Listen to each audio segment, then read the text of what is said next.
Generalmente la enfermedad coronaria comienza con lo que llamamos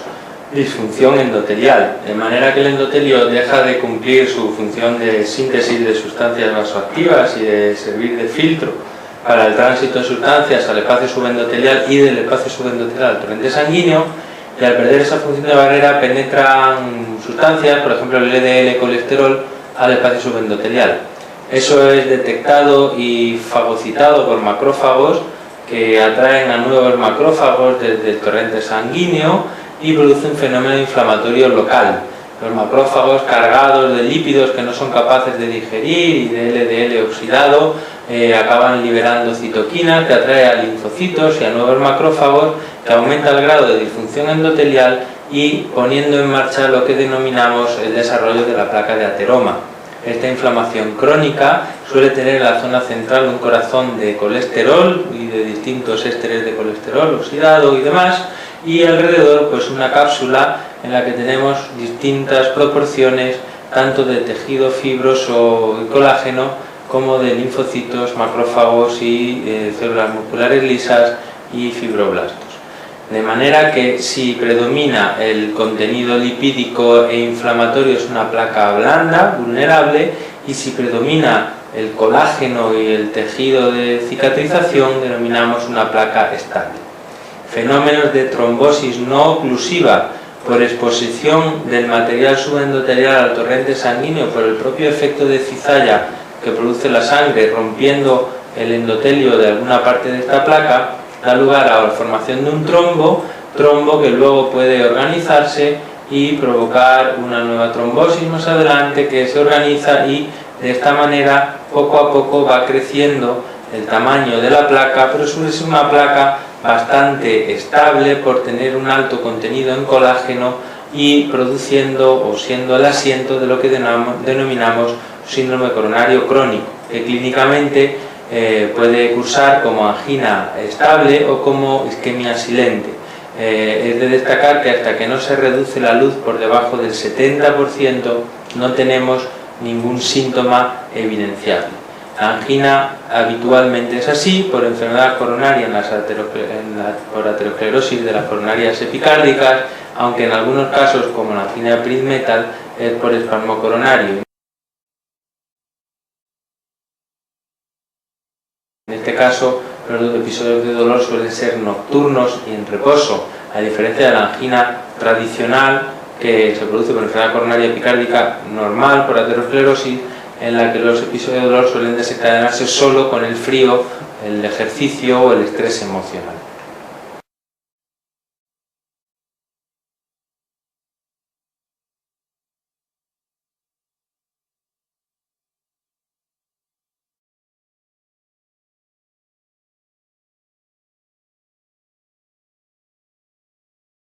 Existen unas pruebas de detección de isquemia en cardiología, siendo la más importante la ergometría. A esta prueba, que es la prueba de esfuerzo convencional o ergometría, se le añaden pruebas de imagen, como puede ser la gammagrafía, el PET o la prueba de ecografía o resonancia de estrés en determinados pacientes que ahora comentaremos. En la ergometría convencional, generalmente el paciente se somete a un ejercicio físico en una cinta, tapiz rodante, una cinta sin fin o bien en bicicleta, y se evalúa la respuesta clínica, la aparición o no de dolor, de angina y el electrocardiograma, de forma que se considera que la prueba es positiva cuando aparecen cambios en el electrocardiograma, pero no cualquier cambio, sino solo el ascenso o descenso del ST al menos de 1 milímetro medido a unos 60-80 milisegundos del final del QRS, que se llama punto J. No sirven los cambios en la onda T, porque esos son propios de la hiperventilación asociada al ejercicio, y tampoco sirve el ascenso de ST en derivaciones que tengan onda Q por necrosis antigua, puesto que esto son variantes normales de la respuesta a la prueba. En esta imagen del electrocardiograma, durante una prueba de esfuerzo, vemos el descenso del ST extenso, que aparece en derivaciones de cara inferior, 2, 3 a VF,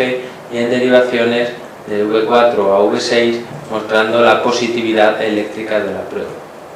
Solo en algunos pacientes en los que desearíamos evaluar la respuesta al estrés para ver si existe o no isquemia, pero no podemos hacerlo porque resulta que el paciente tiene un electrocardiograma poco valorable, por el motivo que sea, o bien no podemos hacer un ejercicio físico como nos gustaría porque tiene una limitación mecánica, nos planteamos utilizar las otras pruebas de detección de isquemia. Es decir, en general, cuando queremos evaluar la presencia de isquemia hacemos una ergometría convencional, pero solo si resulta que el paciente le queremos hacer caminar y no tiene piernas o tiene alguna limitación en las piernas que le impide moverse, como la claudicación intermitente, una prótesis o cualquier tipo de problema mecánico, hacemos un estrés diferente del estrés físico, que sería el estrés farmacológico. Para eso usamos dobutamina, inotropo y cronotropo positivo, o dipiridamol, que produce un robo coronario, como ya hemos explicado. Y estos fármacos evidencian isquemia si existe en el paciente. Son el equivalente a hacer ejercicio físico sin hacer ejercicio físico. La ecografía o la resonancia de estrés analiza la contractilidad del miocardio de cada segmento del ventrículo izquierdo durante el ejercicio o el estrés farmacológico. Generalmente se realiza con fármacos, sobre todo la resonancia, porque no se puede pedalear dentro del aparato, pero también se puede realizar con ejercicio físico mediante una bicicleta estática y con ecografía. El fármaco que se utiliza para provocar el estrés suele ser dobutamina o bien dipiridamol. Dobutamina es un inotropo cronotropo positivo que aumenta la demanda miocárdica de oxígeno y evidenciará la isquemia cuando existe. Y el dipiridamol es un fármaco que mediante el fenómeno del robo coronario puede evidenciar la isquemia en territorios con lesiones coronarias significativas. Lo que analizamos es contractilidad, de manera que si tenemos un territorio en el que al poner dobutamina o al hacer ejercicio pierde la capacidad contráctil, va a favor de que hay isquemia inducida por ejercicio. También tenemos la posibilidad de analizar viabilidad. Si utilizamos dosis bajas de dobutamina y vemos qué ocurre con un segmento que en reposo no se mueve, y al poner una dosis baja de un fármaco que obliga a contraerse a todos los tejidos que estén vivos y recuperamos la contracción, decimos que es un tejido viable. Si subimos más la dosis de dobutamina y ese tejido de nuevo se me queda hipo o aquinético, va a favor de que es un tejido sometido a isquemia, que está hibernado, es decir, no se contrae en reposo porque le falta el riego, pero cuando le apretamos conseguimos que se mueva un poquito, pero si le apretamos mucho más ya no conseguimos que siga moviéndose porque está sometido a isquemia. Con medios de contraste ecográfico podemos mejorar la resolución y valorar los segmentos con mayor exactitud. Y esta prueba pues tiene un valor pronóstico importante, puesto que a mayor extensión en los territorios viables o isquémicos, pues sabemos que la gravedad o el pronóstico será diferente en función de si es un tejido, es una zona pequeña la que tiene tejido viable que vamos a poder recuperar con la cirugía, o es una zona grande, y lo mismo para la isquemia. Si es una zona grande la que está sometida a isquemia, pues el riesgo más alto que si es una zona pequeña.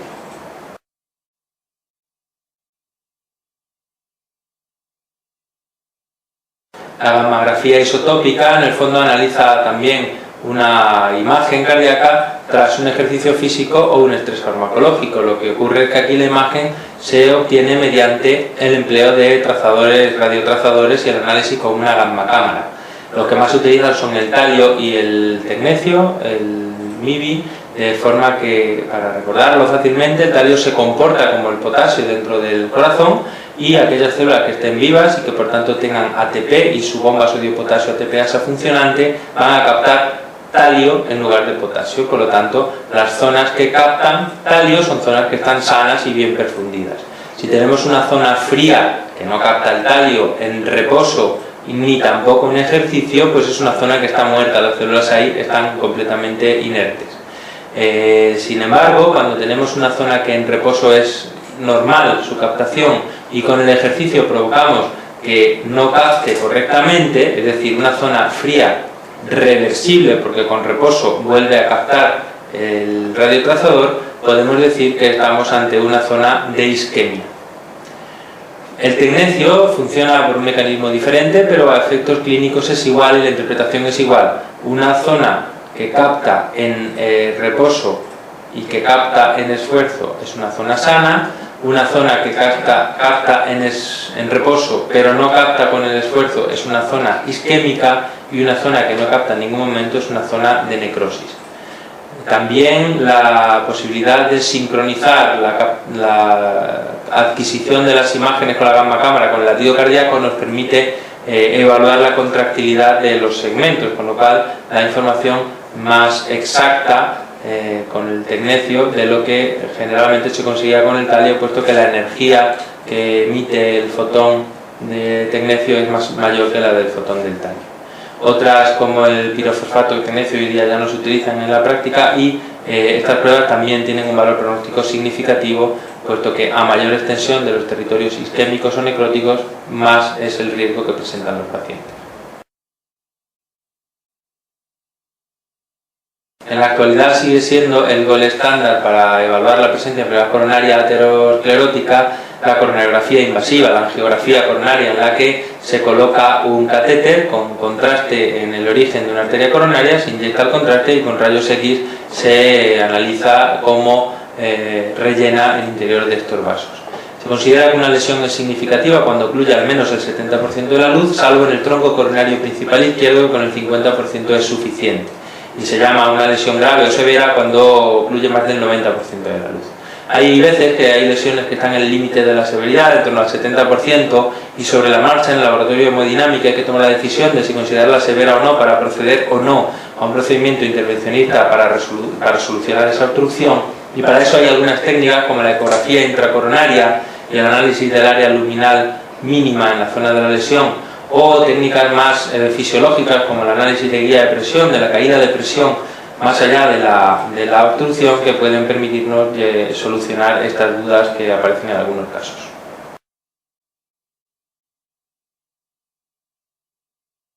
Hay una serie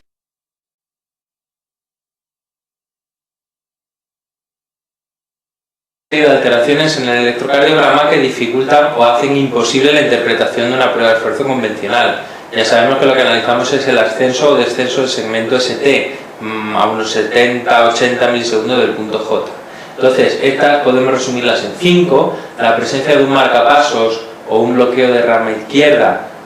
Recordemos que el marcapasos convencionalmente se suele colocar en la punta del ventrículo derecho, y eso da un patrón de estimulación, un patrón eléctrico similar al que tiene un paciente con un bloqueo de rama izquierda. Luego, lo que pasa en el bloqueo de rama izquierda pasa también cuando estimulamos con un marcapasos. El bloqueo de rama izquierda ya hemos comentado previamente que hace el electrocardiograma ciego para los cambios isquémicos, con lo cual si hay o no falta de riego no lo vamos a saber mirando el electro durante un bloqueo de rama izquierda. El empleo de digoxina se asocia con la llamada cubeta o cazoleta digitálica. Luego tampoco vamos a poder analizar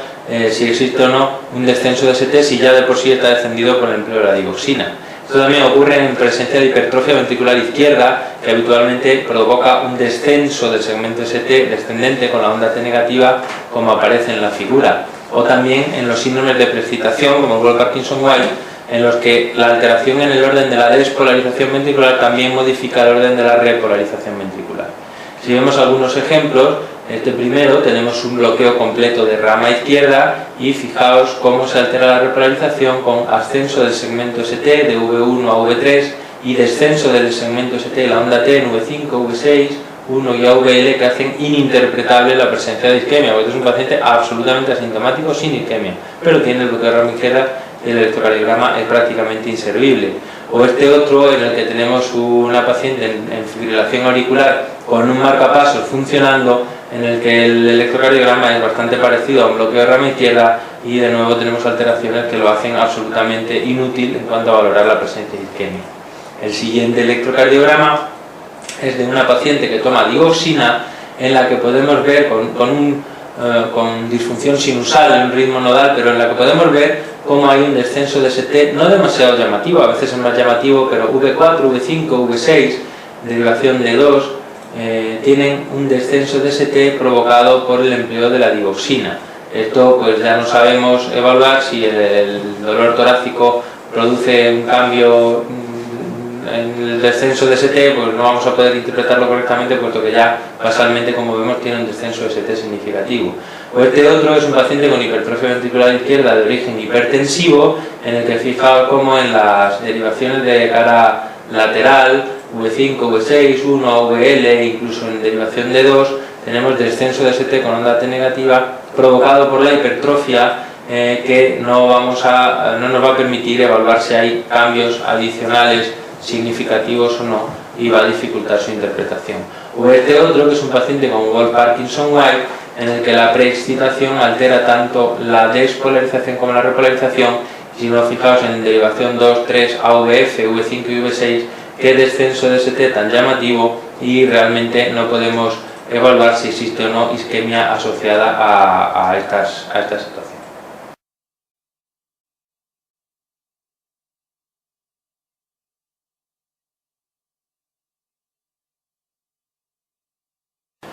Hoy día las indicaciones de la coronariografía están bastante bien definidas. Realmente existen, digamos, tres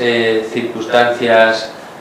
coronarias en las que hay que realizar la prueba, como son la presencia de angina estable con mala clase funcional a pesar del tratamiento médico correcto. Hay que intentar mejorar los síntomas al paciente. También está indicada en caso de datos de mal pronóstico en el resto de pruebas de evaluación de isquemia que hemos visto, en la prueba de esfuerzo, la gamografía, la eco de estrés con dobutamina. Pues el dato de mal pronóstico estaría indicada la coronariografía también, con vista a saber si podemos mejorar ese pronóstico mediante un procedimiento de revascularización. En el síndrome coronario agudo sin ascenso de ST, cuando el riesgo es medio o es alto, o si las pruebas dan positivas en los de riesgo bajo, es recomendable también la realización de la prueba de la coronariografía. De hecho, hay algunos estudios en marcha para ver si es razonable hacerla en todos los casos, en todos los pacientes. Aquellos pacientes que son supervivientes a un episodio de muerte súbita, siempre que no tengamos clara el motivo por el que sufrieron la parada cardíaca, pues también es razonable hacer la coronariografía. Está indicado, solamente si está claro que es un síndrome cutáneo congénito o alguna enfermedad que tiene un diagnóstico alternativo, que está claro que ha sido por eso, pues en ese no. Pero en todos los demás está indicado, porque ya sabemos que la enfermedad coronaria es la causa más frecuente de muerte súbita en la población general de largo. Y luego hay tres situaciones, como es en el preoperatorio de valvulopatías, cuando hay cierto riesgo de enfermedad coronaria, o en la evaluación para descartar la enfermedad coronaria como causante de una miocardiopatía dilatada, o bien en los pacientes en los que es necesario descartar que un dolor torácico sea coronario con la mayor seguridad posible. Estos tres son tres grupos de pacientes en los que hasta ahora era indicación de coronariografía invasiva, pero hoy día probablemente se puede hacer invasiva o bien mediante una coronariografía no invasiva con un escáner de alta resolución. Esto es algo que está en estudio, pero probablemente es uno de los campos de evolución de esta técnica. Por último, en el contexto del infarto agudo de miocardio, se recomienda la coronariografía probablemente en la inmensa mayoría de los pacientes, y en caso evidentemente de que exista isquemia recurrente o recidivante, insuficiencia cardíaca, disfunción ventricular, si se decide intentar revascularizar la arteria, reperfundir la arteria responsable del infarto mediante un procedimiento de un cateterismo agudo, una angioplastia primaria, en caso de que hayamos hecho fibrinolisis y esta no haya sido eficaz, en caso de complicaciones mecánicas que requieran una intervención, o que a pesar de haber hecho todo correctamente, el paciente se realizan las pruebas de evaluación pronóstica y aparece isquemia residual. Pues todos estos son pacientes que son candidatos a realizarse una coronariografía invasiva.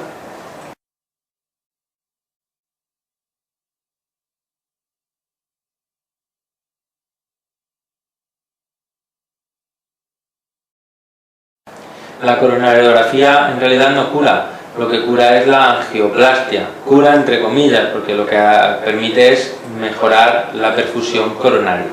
Entonces, ¿para qué hacemos la coronariografía? Pues la hacemos para ver si el paciente se puede revascularizar o no. ¿Cuándo está indicado revascularizar? Pues muy sencillo. Siempre que el paciente tenga datos de mal pronóstico y exista algún tejido viable que podamos arreglar con una anatomía subsidiaria de arreglarse, pues hay que hacerlo. Y se hace mediante angioplastia o mediante cirugía de bypass.